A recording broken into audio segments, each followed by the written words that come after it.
Special Operations Training Detachment, SFOD-A West, Burro Team. Coming at you from NTC, Off the Radar. This is Off the Radar.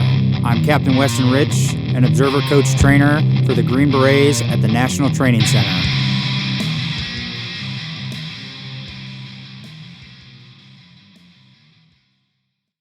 The integration, interoperability, and interdependence of special operations and conventional forces is imperative for the success in the next conflict. To prepare for this future fight, SOF and conventional forces train here together at the National Training Center. This extends to our opposing forces here at NTC. Each rotation, we have a Special Operations Force Detachment-Alpha partner with the 11th Armored Cavalry Regiment, Black Horse, to conduct operations as the opposing force. With us today to discuss REDSOF at the National Training Center is Captain John Sinclair and Master Sergeant Wes Gatewood, the detachment leadership for an SFOD-A that recently executed operations here as REDSOF. So, John and Wes, please give us a brief introduction of yourself and your experiences in the Army, SOF, and then if you had any previous branch or MOS prior to going SOF. Wes, you want to start us off? So I'm Master Sergeant Wesley Gatewood. I joined the Army in 2008, January of 2008. My first unit was actually a CTC in Germany. I was at the JMRC in Germany. I was an infantryman, 11 Bravo. All right. Yep, infantryman. I assessed for Special Forces in May of 2011. Was successful there, graduated the Q course in 2013, and went right to 5th Group. I've been there ever since. Briefly, 3 years, did a SWIC tour, came back, and again, came to this team, our dive team. I have 9 deployments total. I have 7 with Special Forces, 2 with the infantry. And that's basically the sum of it. So did you know about Special Forces when you enlisted? Or No. Not really. Did that first assignment be like, I need to find something different? So when we deployed, it was kind of a mix of the two. When we deployed, we had Special Forces on our fire bases. And we deployed it was very unconventional, ironically enough. We just deployed as a company in 1-4 infantry, and then we further split into platoons and occupied these platoon fire bases. So we were augmented with SF guys, and that was my first sort of view of them, was these third groupers on our fire base. And I didn't know really who they were, what they were doing, but I saw what they were doing, and I wanted to go do that. I thought that was pretty cool. All right. Awesome. A lot of guys have a similar story to that. That's badass. Yeah. John? Yeah, so Captain John Sinclair, been in the Army for 8 years. I originally branched as an engineer, so I was an engineer officer. Went to the 101st, did a deployment there in 1st Brigade. Kind of like Wes's story. When I was at Campbell, I met 5th groupers, and I met a bunch of Green Berets, and I was like, yeah, that's a lot cooler than what I'm doing right now. And so I went to selection, got picked up, went through the whole Q course. I was able to go to dive school right after. Lucky you. Which is super awesome. A plug for combat divers here. Did they give you a train up in SWIC? We did do a train up. Yeah, Okay. it's awesome. You just hang out in the pool a lot. And then, I got to go to a dive team right away. So I've only been in SF now for about a year and a half. Did a short deployment with them, and then showed up to the team. And All right. Here, so. Well, before you commissioned, did you know about Special Forces? I did know about it. Were you interested in it? I was interested. I didn't have any cadre and ROTC that were SF guys. Just kind of like knew from the news or from like hearsay from other people, but I had not really met any Green Berets up until that point. Okay, gotcha. Awesome. So you guys met each other, I guess, when you joined the team, right, John? Mm-hmm. Yeah. Okay. Probably officially met. We were kind of talking before that and preparing things for him to come in. Okay. And how long have you been on the team, John? Since February, so not very long at all. All right, that's 6 or so months. Not bad. Months, yeah. Better than like showing up on the team and immediately coming to this kind of training event. But that's no. I think he showed up at the perfect time. He showed up. We were just starting our collective training cycle, so he's been here for all of it. awesome. Yeah. Nice. Really and then Wes, how long you been Team Sergeant? I've been since I'm trying to remember. I guess November of 22. Okay. Yeah, so nice. almost 2 Coming up on years. 2 years. Yeah. You think you're going to get another year? Yeah. Okay. Awesome. That's good. You guys worked well together, so Yeah, hopefully, thanks. you know, It's Get to- going get to good stick so together. far. Well, yeah. I feel good about it. Okay, so how long did you know you were going to come here? Like how many months, weeks before actually arriving at NTC did you know you were going to come do REDSOF? So the captain's prior, who he replaced, my prior detachment commander and I devved this out on our last deployment. So I knew we had signed up for this basically for a year to this month. Wow. Yeah, a year last year we knew we kind of wanted to get into this game. Okay. So your sister team came here last rotation. Did they know roughly the same time, or was it like shorter notice for them? Yeah, Any idea? I think it was shorter notice for them. I think they kind of templated it out, but I don't think that they had deliberately maybe put it on the calendar, but I can't say for sure. Okay. Gotcha. So like knowing that far out, what are some things you and the previous captain, and then when John came in, like what'd you guys do to prepare the team for this event? I think we've been working our collective training cycle together as a team pretty hard, to be honest, but rewarding, and it's been very good. But we just started with trying to practice basic fundamentals of just tactics, TTPs, SOPs, building those things, and then furthering into sort of a reconnaissance role, which we assumed was going to be the majority of what it looked like out here. We did some team training, went into a SFOD-A, and then our SFOD-A has opportunities for ODAs to come and do kind of a blue soft reconnaissance for the assaulters coming in. And then we did a week of that to try to refine some of those SOPs before coming out here. And that led us right into NTC. Yeah. I don't know why it seems pretty normal from my experience here that a team is like, oh yeah, 3 months ago we did SFOD-A. And it doesn't quite line up to what they're going to experience here, but it does gel the team together nicely. So they come as like a cohesive team. Is there anything else that you guys had on your training calendar that you think like actually really assisted in this particular mission set? No, I would say it's really the basics there that, I mean, prior to SFOD-A and then even in SFOD-A, I mean, doing your basic SUT is something that we continue to get after every time we train. And then adding that little bit of reconnaissance flavor in there. I mean, that was good to prep us and get us in the mindset to come here. And then, the team is kind of getting itself geared up to go into that. But yeah, honestly, it's just like the basic shoot, move, communicate, medicate. I mean, that's really what we went through. There wasn't anything super special or anything. I can't thank you guys for just reiterating basic, because it's something that I've discussed with other people here. And I think that it's something that gets lost because people get really focused on some high-end thing. You guys being a dive team, it's really easy to be like, hey, I got this special infill, and it takes a lot to plan and coordinate and go execute, and it does. But once you get to your objective area, you're going to do all the same things that the rest of the ODAs are going to do, so you have to be proficient at those. And us being in the desert in the summer, no water. Sorry, very different than diving. Yeah. Well, no, I mean, but it's a great point. I think, at the end of the day, we're fifth groupers, so long range desert mobility is our thing, or at least it should be, and we want to make sure we're proficient at it. But you're right, I think, and good point about SFOD-A. There's something to be said about no matter what training evolution you're doing it together and building those common SOPs and that cohesiveness is one of the most important things of it. So even though it doesn't directly translate into kind of what we saw out here at NTC, I think that knowing how other guys on your detachment operate is also pretty important. Yeah, and I just want to be clear. Cephalic is a good course. I'm not saying it's not. No, for sure. It is a real.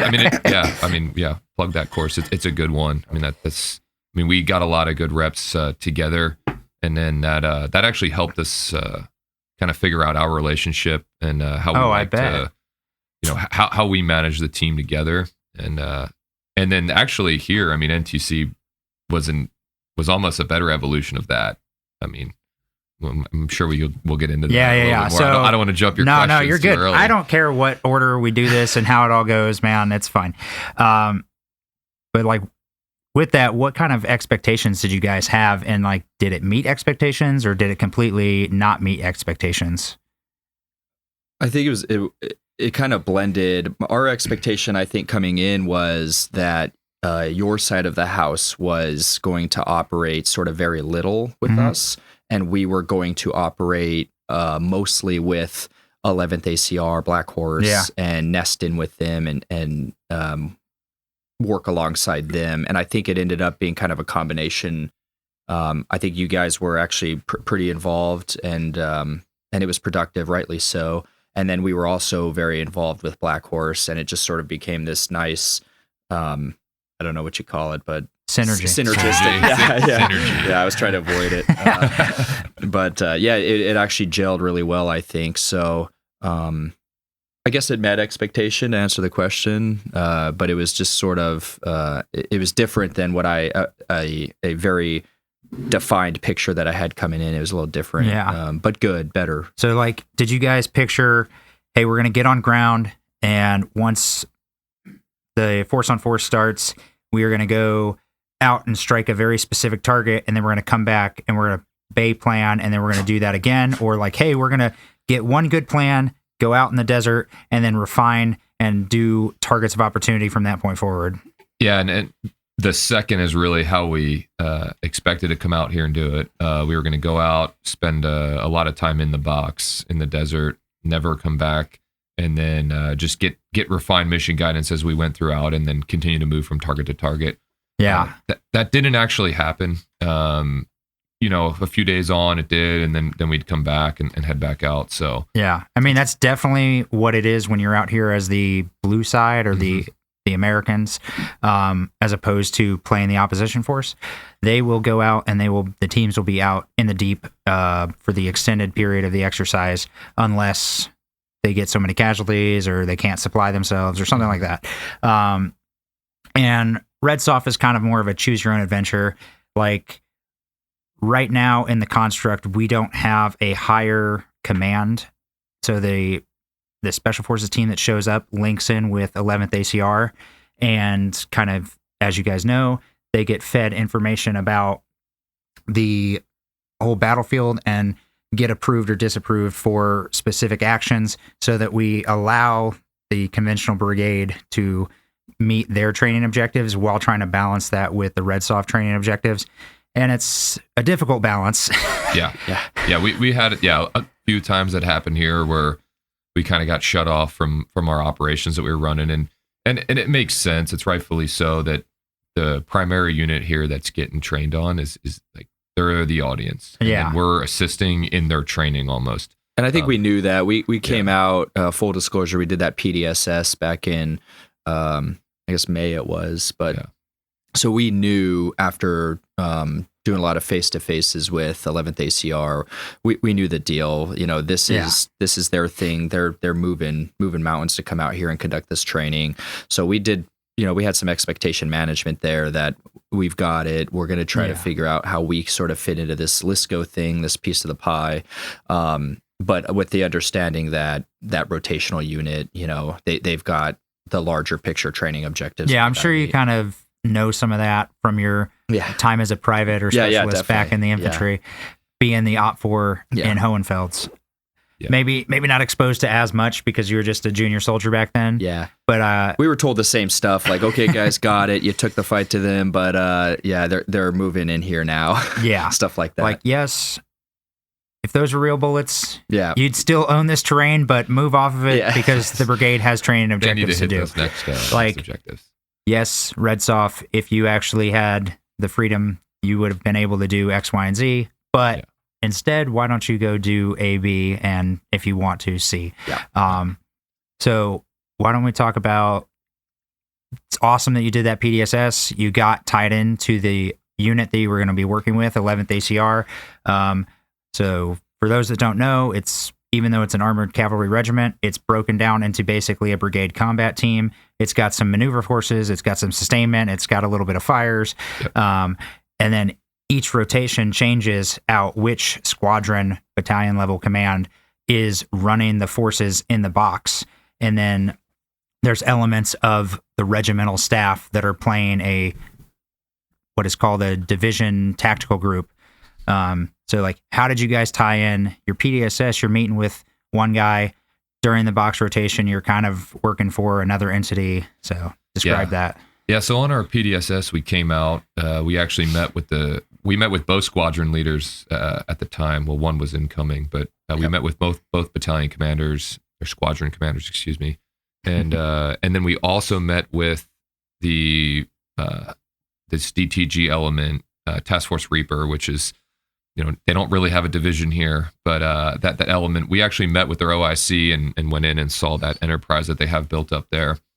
Go ahead. Sorry. Yeah. So we had a good idea of kind of a decent idea of how they ran things here.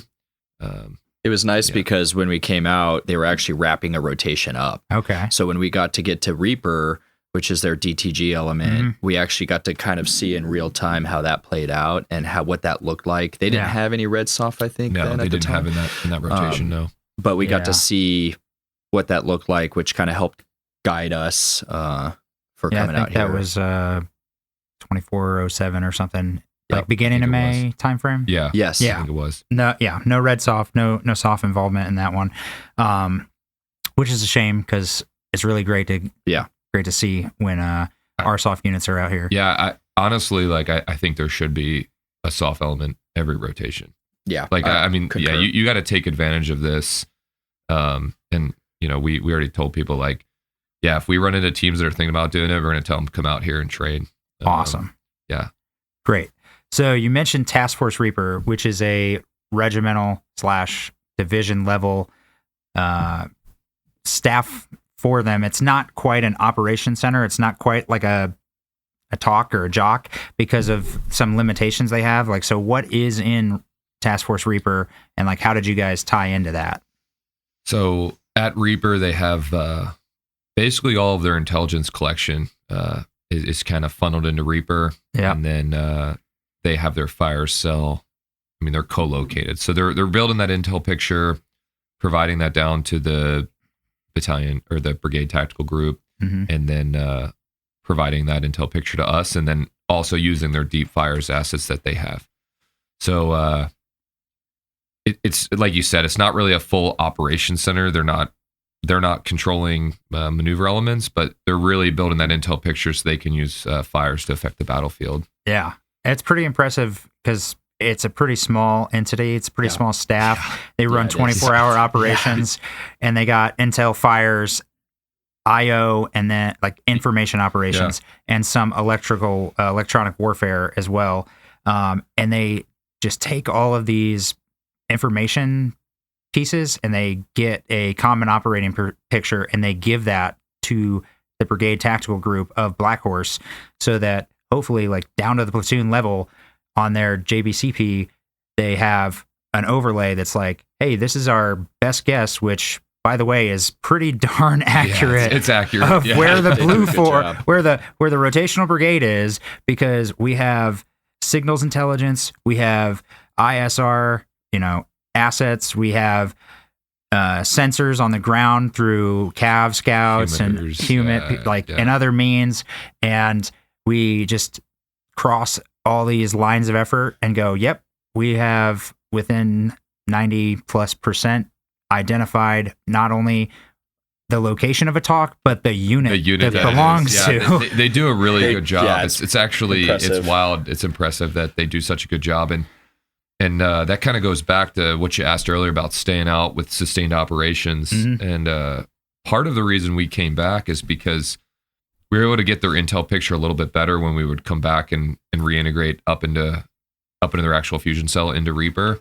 And I mean, we would get the best picture of the battlefield. And then we would be able to plan operations off of that. And that was like key. That was key to success, was being able to get that intel picture, which, like you said, was 90-something% accurate.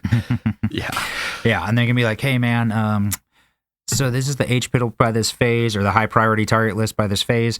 And, oh, by the way, these are the locations of them down to probably 10 meters. So, yeah.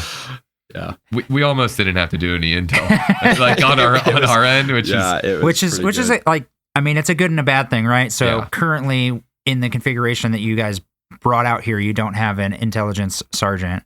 So you task somebody, hey man, you're the guy. Echo, you are now the Fox. Yeah, that's basically it. And unfortunately for him, he got like a fever, and he got a little, sick, and he couldn't. Or was that not him? No, that was your junior my Fox, actual or junior Echo, rather. Yeah, Sorry. Yeah. Wow, embarrassing. Yeah. But I mean, you're not wrong in. But other people got sick. Everybody gets the crud out in NTC. So yeah, it was real realistic training for Middle East deployment. Everyone gets sick. Yeah, that's awesome. Yeah. Be very careful about the water you drink around here. So.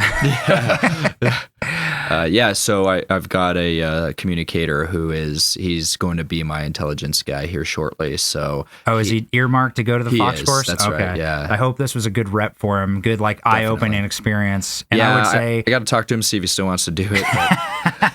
Would he realize how much work it was? Yeah, I would say that. I don't know, maybe a third of teams don't have, that I OC'd, don't have a intelligence sergeant, and they task one of the other MOSs to do it. And actually, I've seen a really good Echo do Fox work through coaching from the role players, but like, it was just amazing how like this guy grasped it and like was able to take it and run with it. So I hope, if he is still interested, he's able to like use this experience and go forward with it and be good at it. But like, what I would say for any team that is out here, whether you have a trained Fox or not, like, there are people with experience, detachment commander, that have, you didn't go to the Fox course, but you've done some IPB. Yeah. Like, you can always help out. Yeah. Especially if the guy isn't, school trained. Yeah. But we also have our awesome role players. I don't know if you want to talk about how the role players integrated with you guys, your use of a partner force during this exercise. What limitations or capabilities did that bring to you guys to have that here? Yeah, we were presented with those 3 sort of partner force guys, and then augmented with 10 Marine sort of, I guess partner force, for lack of a better term. Yeah, but they were in the scenario. They were a regular, correct. They weren't uniform forces. They were kind of a regular force that had been stood up, and they were supporting the Denovians. That's right. Which is the bad guys in the scenario. Which is us, right, for the sake of the rotation. But that was great. That was stellar, and I think it was really good for the soldiers on the detachment, because having a dedicated partner force that I can now task organize to cell leaders, where instead of working, I don't know, for example, SFOD-A, where you're just sort of running other special forces guys, now you're actually learning and teaching and executing these missions with an actual sort of partner force. And that's a great experience for the team. That's what we do. Yeah. That's our bread and butter, and it should be in every training evolution that we do. And so to be able to have that out here, in addition to the realism that is just inherent at NTC, it brought it to the next level. It was phenomenal. I can't say enough good things about that. And those guys were very, very good. And they were sponges and learned everything. It was great for my guys. They had a good opportunity to actually teach, and it transcended just the simple rehearsals and this and that. They were running classes with these guys. Awesome. And it was great. And that's stuff you do. And for some of the newer guys that haven't deployed or something, that's a rep, right? That's a rep that they get at that. So when they do deploy and get guys that they have to teach and run a POI or whatever, and then subsequently potentially go to the fight with, they've got that rep here. Oh yeah. So that was great. That was a great part of it. And then we were presented with 3 retired SF soldiers that really sort of they did coach us along and help us out with certain things. Planning was a big one, and then obviously just their knowledge of the AO, the area of operations, was pretty nice to have. Trying to provide some of that realism, because you don't know the NTC box. Yeah. Even if you've been here for a rotation, you don't really know that well. These guys, they come out rotation after rotation, and they're out there so they can provide kind of that real feel of like, hey, that piece of terrain is probably not what you're looking for. You might want to go over here instead. Yeah, they're like, that hill is good, that draw is bad. Yeah, and that's something you'd expect out of people that are from a place, right? Yeah. So they'll know that. But our partner force role players we had, I mean, they being retired SF soldiers, like they brought a ton of knowledge to us, and you feel them, they're coaching you as you go throughout this, and which is good, and you understand, you're like, okay, this guy is telling me something because I'm missing something, and then me and Wes take that and we're like, okay, give us what we're missing, because we want to, we don't want to have any of those gaps. And so having them here is really a good thing. Awesome, good. Yeah, and then you typically, I know you guys kind of started doing a targeting cycle. That's one of the like main things that detachments get kind of coached on, and some take it, some don't. And I would bet that you would have come with the expectation that you weren't going to do something like that. 100%. Didn't know that we were going to do that. No idea. Yeah. I totally agree. Like prior to working here, I would have been like, okay, so we're going to infill, we're going to do MDMP, we're going to brief an order, we're going to infill, and then we're going to do troop leading procedures. And that doesn't cut it in this scenario. You have to, within your team, generate your own targets. Whether or not you're getting fed intelligence, you're going to be fed information, whether you're REDSOF or BlueSoft. REDSOF's probably got the upper hand on that for sure.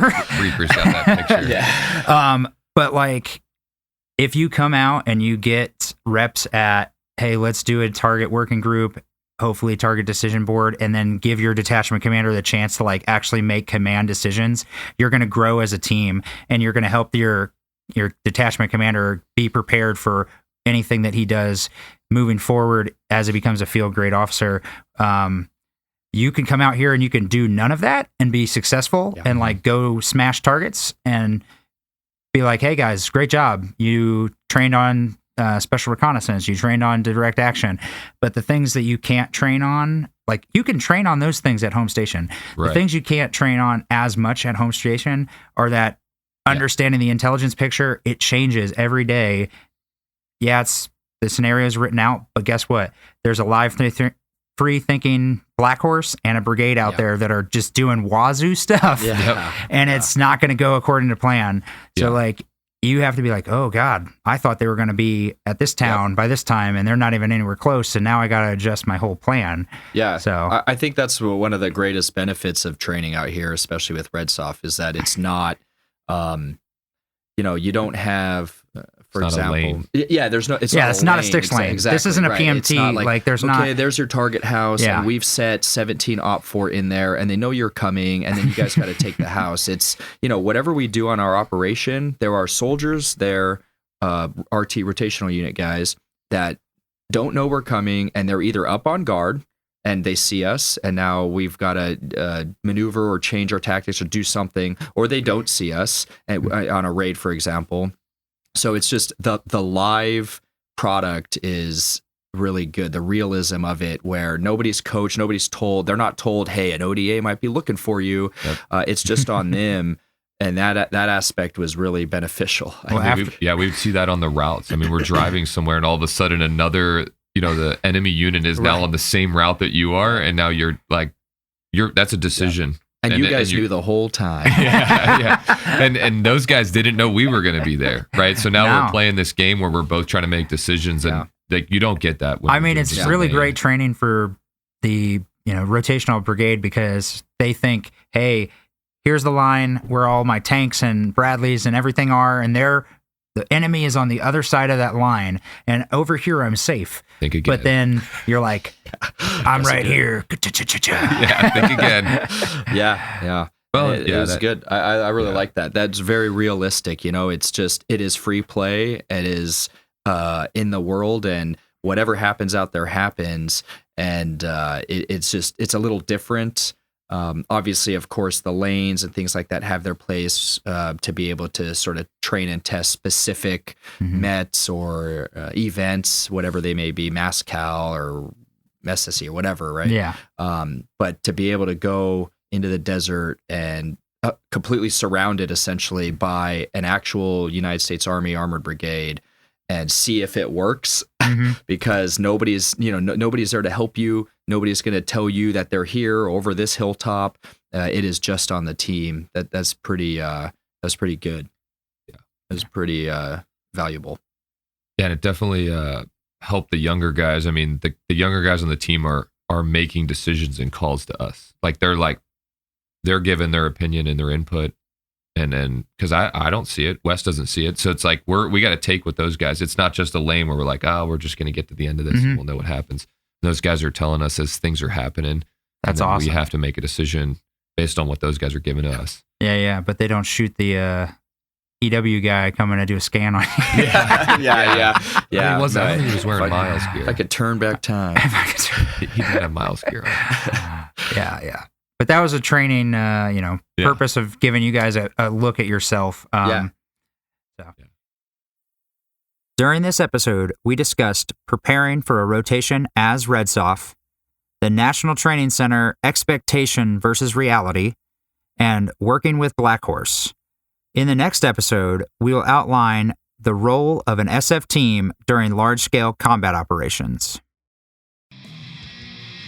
Thank you for listening to Off the Radar, where RSOF prepares for conflict. Like, subscribe, and share on your listening platform.